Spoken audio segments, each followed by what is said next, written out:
Buenos días, tardes o noches, queridos alumnos y alumnas. Soy su maestro en preparación, Kevin Iván Olivas Carmona. En esta tarde vamos a ver lo que son las monografías. ¿Alguna vez habían leído una o habían escuchado mencionar su nombre? Para empezar a hablar de todo lo que abarca este tema, empezaremos con la siguiente pregunta. ¿Qué es una monografía? Una monografía es un tipo de documento expositivo o explicativo, en el cual se aborda un tema específico desde una o más perspectivas posibles. Consulta diversas fuentes y echa mano a material de apoyo como lo son las imágenes, fotografías, etc. Esto hasta agotar lo más posible el abordaje del tema en cuestión. El término proviene del griego mono, que significa uno, y grafos, que significa escritura. ¿Para qué sirve la monografía? La monografía es un texto académico producto de una investigación documental, que se utiliza en el ámbito educativo con la finalidad de dar cuenta sobre el estado de conocimiento de una temática específica. Su función principal está en el ámbito educativo, en el cual tiene la finalidad de dar cuenta sobre el estado de conocimiento de una temática específica. Ahora veremos las partes de una monografía. Comúnmente, una monografía se compone de las siguientes partes. Número 1.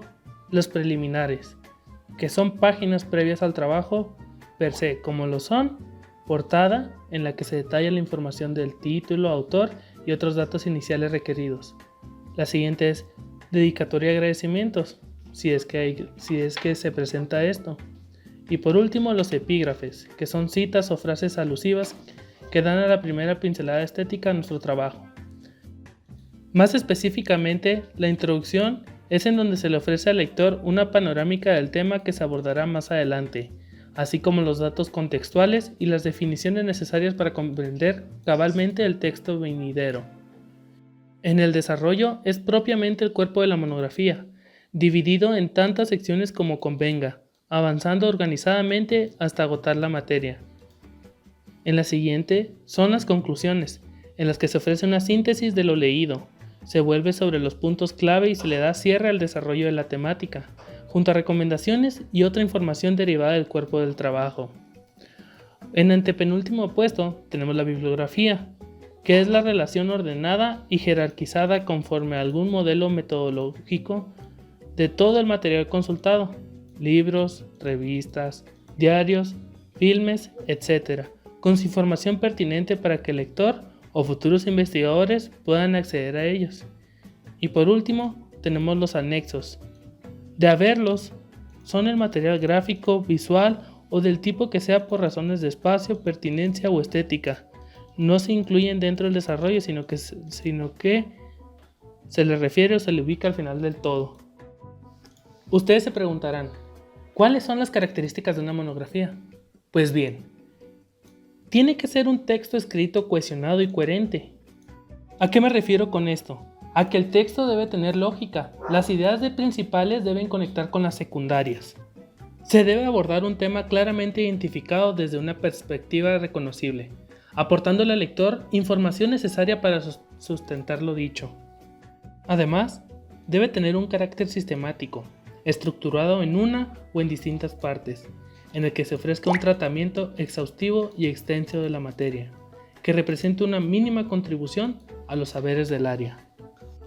Debe incluir referencias bibliográficas, que le brinden al lector los datos necesarios para verificar lo dicho. No se trata de un texto de tipo imaginativo. Debe tener una extensión variable, la suficiente para agotar el tema abordado. También, que aborde dicho tema desde un punto de vista expositivo, objetivo, sin involucrar subjetividades y sin procurar convencer al lector de un punto de vista. Aquí tenemos un ejemplo de una monografía acerca del turismo en México. Podemos ver cómo se divide en categorías para que se haga más fácil la búsqueda de información para el lector.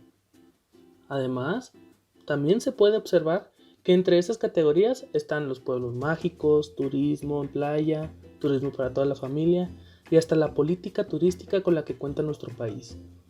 Esto a un turista le brinda la información necesaria para saber qué puede hacer, en dónde hacerlo y qué reglamentos y restricciones tiene que respetar para no estar en problemas. También tenemos un breve resumen de esta monografía, en la que habla sobre la delincuencia que existe en el país. Esto para que el lector esté informado sobre los riesgos que existen. Además, da un dato adicional del cómo uno de los mejores recursos económicos de México es el turismo. Entonces, ¿qué es lo que podemos ver aquí? Que la monografía te va a hablar sobre un tema en específico, pero también va a abarcar todo lo que compone ese tema, para que tú como lector tengas el panorama completo y puedas razonar como una persona crítica de lo que te interesa. Ahora veremos los tipos de monografías. Una monografía puede ser de distintos tipos, dependiendo de su propósito central. Por ejemplo, está la monografía de compilación. Esta se emplea cuando se aspira a reunir los principales textos y aportes que existen sobre un tema, sirviendo como síntesis o compilación de lo dicho por otros, aunque también añada nueva información de mano propia. Enseguida tenemos la monografía de investigación, predominantes en las ciencias. Se centran en algún tipo de experimento o experiencia científica que requiera ser expuesta, justificada y puesta en contexto con su respectivo marco teórico y bibliografía previa en el tema. Por último, pero no menos importante, tenemos a la monografía de análisis experiencial. Son aquellas que abordan de manera expositiva, no narrativa, algún tipo de experiencia no científica o no experimental, verificables de manera práctica, aunque no constituyan parte de una investigación. Su uso es más bien acotado y especializado. Ahora veremos dos factores clave que debe tener cualquier texto para que sea entendible para el receptor, en este caso los lectores, que bien podrían ser ustedes o cualquier otra persona, y estos son la coherencia y la cohesión.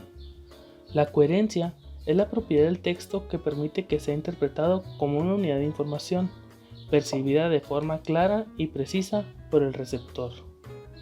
Por otro lado, la cohesión es el grado de vinculación que existe entre los elementos de un texto, es decir, a la medida en que su secuencia estructurada de palabras fluye, permitiendo que una palabra conduzca a las siguientes sin tropiezos, de manera orgánica. Esto quiere decir que se oiga natural el cómo se traspasa de una palabra a otra. El uso correcto de la lengua es fundamental, ya que sigue siendo una llave para conseguir mejores resultados a nivel profesional y académico, debido a que es necesario para aspectos tan simples como la redacción de un correo electrónico, una tarea, un aviso de comunidad, un oficio o una solicitud de cualquier tema.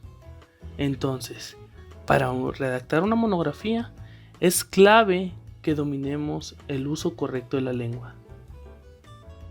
Ahora veremos las secciones o capítulos que debe comprender el cuerpo de la obra, y son los que siguen.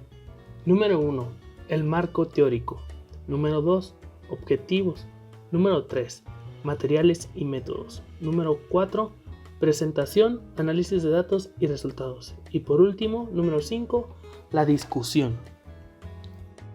Hablando del número 1, de marco teórico, en ocasiones se puede incluir un marco histórico y da una visión del estado actual del conocimiento sobre el tema.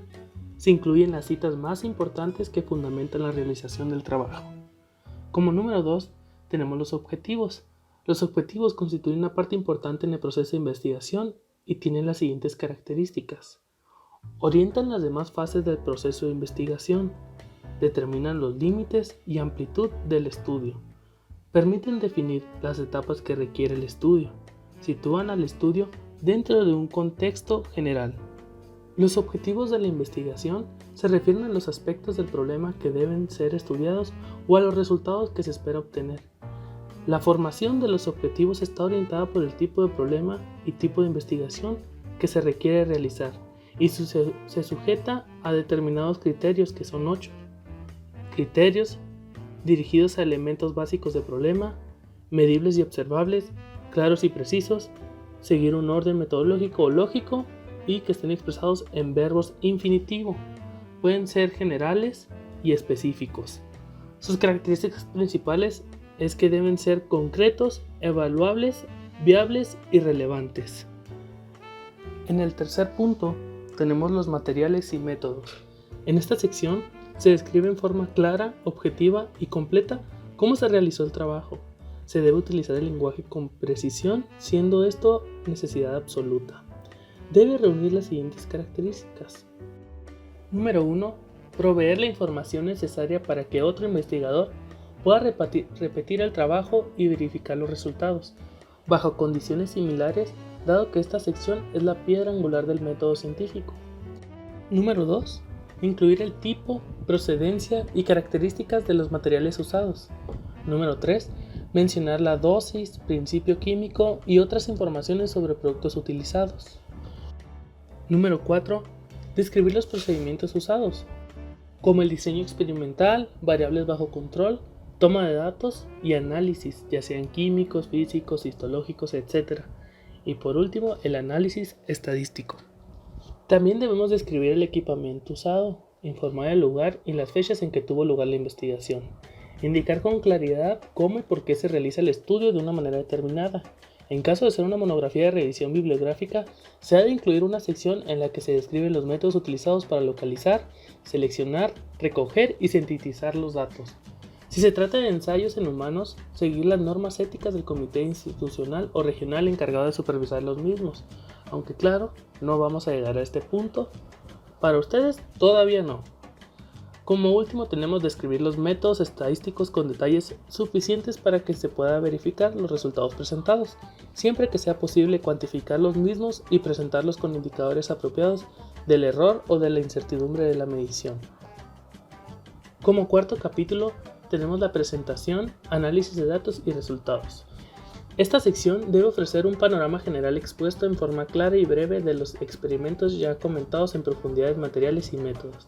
Si bien es la parte más importante del trabajo, su extensión debe ser reducida si va precedida por la sección de materiales y métodos y seguida por la sección de discusión bien escritas, que es el último capítulo. Reúne las siguientes características: selección estricta de los datos necesarios, organizados de acuerdo a su integración, asociación, relación, resumen y ordenamiento. La sección de resultados representa los nuevos conocimientos que se aportan. Las partes introducción y materiales y métodos tienen por objeto mostrar por qué y cómo se obtuvieron los resultados. La sección discusión debe decir los resultados qué significan. Por lo tanto, todo el trabajo se debe sostener sobre la base de los resultados. De ahí deben de ser totalmente claros. Evitar la redundancia y no duplicar los datos en las gráficas y cuadros. Al resumir los datos en la sección de resultados, se deben facilitar las cifras numéricas, no solo como derivados, por ejemplo, los porcentajes. Además, también como los números absolutos a partir de los cuales se calcularon los derivados, y especificar los métodos mediante los cuales se analizaron. Se debe limitar los cuadros y las figuras al número necesario para explicar el argumento del trabajo científico y evaluar los datos en que se apoya. Usar gráficas en vez de cuadros subdivididos en muchas partes. Evitar el uso no técnico de términos de la estadística, tales como el al azar, que se entraña el empleo de un método aleatorio, normal, significativo, correlaciones y muestra. Cuando sea adecuado, desde el punto de vista científico, hay que incluir los análisis de los datos por variables como la edad y el sexo. Como último capítulo tenemos la discusión. En esta sección se resume lo más importante de los datos o información obtenida, cuyas características principales son 4. Número 1. Señalar las relaciones entre los hechos. Número 2. Explicar el significado de lo hallado. Número 3. Reafirmar o debatir opiniones de distintos autores. Número 4. Aclarar o explicar el significado de los resultados. Y como quinta extra, posibilidad de comparar las observaciones realizadas con las de otros estudios pertinentes. Se debe evitar el repetir los datos presentados en resultados, confundir opiniones con hechos, ni causas con efectos, hacer generalizaciones que van más allá de los resultados obtenidos, realizar afirmaciones sobre costes o beneficios económicos, salvo que en el trabajo se incluyan los datos y análisis económicos. Como últimos 3 puntos para la realización de una monografía, tenemos las conclusiones, recomendaciones y referencias bibliográficas. Aquí se las voy a explicar a profundidad. En las conclusiones, esta sección se deben esbozar los principales conceptos que se manejan a lo largo de la monografía. Esta parte debería ser más o menos el 10% del cuerpo de la obra. Debe reunir las siguientes características. Número 1. Tener como objetivo permitir la apreciación global de los resultados del trabajo. Número 2. Informar si la hipótesis puede ser aceptada o rechazada. Número 3. Afirmar si se cumple el objetivo previsto. Número 4. Exponer los nuevos conocimientos logrados o lo que se demuestra con los resultados obtenidos. Número 5. Señalar los alcances y aplicaciones prácticas o teóricas de los conocimientos logrados. Número 6. No plantear algo no analizado en el trabajo. Número 7. Esta es la sección indicada para expresar las limitaciones que el autor observe en su investigación y para proponer, si es de interés, nuevas líneas o problemas de investigación que se desprenden de lo tratado. Como nota aclaratoria, debe decirse que si bien esta sección es importante, no es estrictamente obligatorio incluirla en una monografía. La que sigue son las recomendaciones. Esta sección puede ir incluida en la parte de conclusiones con el título de Conclusiones y Recomendaciones. El texto deriva de las conclusiones y permite apreciar las sugerencias que se aportan para corregir las fallas o limitaciones que el autor señala en las conclusiones. Las recomendaciones no pueden hacerse totalmente en abstracto. Para la redacción de las recomendaciones, habrá de contemplarse hacia quién van dirigidas o quiénes pueden estar interesados, por lo que deberán tener sentido y grado de precisión. Como último, pero no menos importante, tenemos las referencias bibliográficas. Las referencias en el texto se realizan siguiendo los requisitos de acuerdo a que se soliciten. Por ejemplo, está el International Committee of Medical Journal Editors, conocidos como las normas Vancouver. La identificación de las referencias dentro del cuerpo del texto de la monografía en el sistema de Vancouver se realiza a través de una llamada con números arábigos, entre paréntesis en forma exponencial. El sistema de Vancouver asigna un número a cada referencia bibliográfica cuando ésta es citada. Debe ser utilizado un número aun cuando el autor se nombre en el cuerpo del texto. El número original asignado a la referencia es usado cada vez que la referencia sea citada en el texto, sin tener en cuenta su posición. Cuando se citan referencias múltiples en un lugar dado del texto, debe usarse un guión para unir el primer y último número que sean inclusivos. Se usa la coma sin espacios para separar los números no inclusivos. Las referencias deben ser enumeradas consecutivamente en el orden en que se mencionan dentro del cuerpo del texto. La colocación de los números en una cita de texto debe ser considerada cuidadosamente. Por ejemplo, una referencia particular puede ser pertinente para una sola parte de una frase. La lista de referencias debe identificar las referencias citadas, ejemplo, el libro, artículos de revista, folletos, cinta de cassette o de películas, con suficientes detalles de modo que puedan ser localizadas y consultadas. Ahora veremos los nexos, que son conectores que ayudan a que se haga mejor la comprensión entre dos ideas. Y los nexos, en gramática, son todas aquellas palabras que se utilizan para enlazar palabras u oraciones. Tienen la particularidad de que carecen de significado por sí mismos y son palabras invariables. Por ejemplo, son la palabra pero, es, decir y aunque. Existen distintos tipos de nexos. Por ejemplo, están los condicionales. Estos nexos son los que se utilizan para expresar una condición, como sucede si se utiliza el sí, si no, a condición de que, pero sí, entre otros ejemplos. También están los finales. Por medio de estos sintagmas se señala cuál es la finalidad de lo que se ha pronunciado. Por ejemplo, con vista a qué, a fin de qué, para qué, son algunos ejemplos de estos nexos. Tenemos también los copulativos. Es por medio de estos nexos que se logra indicar la acumulación o la suma de dos o más elementos. Esto se logra con expresiones como ni, y, y que. De ahí tenemos los consecutivos. Con estas expresiones se señalan cuáles son las consecuencias de lo pronunciado. Así que, tan que, de tal modo que, y luego. También están los causales.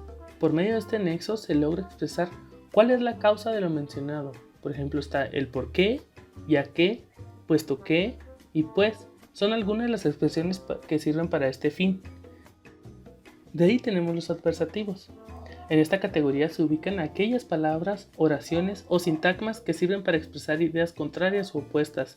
Por ejemplo, tenemos el pero, aunque, no obstante, por el contrario, si bien, más, sin embargo, son algunos de los nexos que sirven para este fin.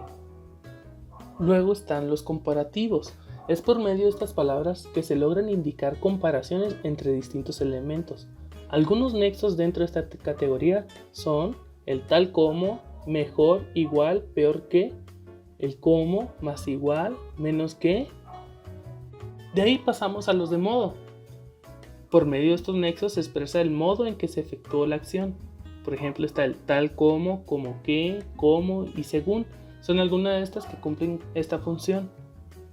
Después tenemos de lugar, que serían por dónde, de dónde, en dónde. Son los nexos que sirven para expresar el lugar en el que se hizo la acción.